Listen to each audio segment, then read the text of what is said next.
ప్రధాని మోడీ గారు డిసెంబర్ 9వ తారీఖున హర్యానా పానీపట్లో బీమా సఖీ యోజన అనే పథకాన్ని లాంచ్ చేశారు.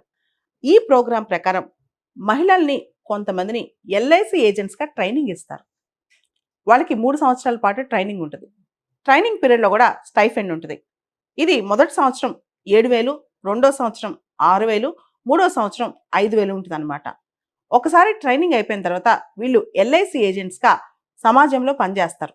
ఈ 3 సంవత్సరాలు కలిపి దాదాపు 2 లక్షల మందిని ట్రైనింగ్ ఇచ్చి ఈ విధంగా ఎంపవర్ చేయాలని చెప్పి ఎల్ఐసి తరపున గవర్నమెంట్ భావిస్తోంది. అంతేకాదు ఫస్ట్ ఇయర్ ఇప్పుడు లాంచ్ చేశారు కదా, మినిమం 25,000 మంది ఇనీషియల్గా రిక్రూట్ చేసుకుని ట్రైనింగ్ ఇవ్వాలని కూడా భావిస్తుంది అనమాట.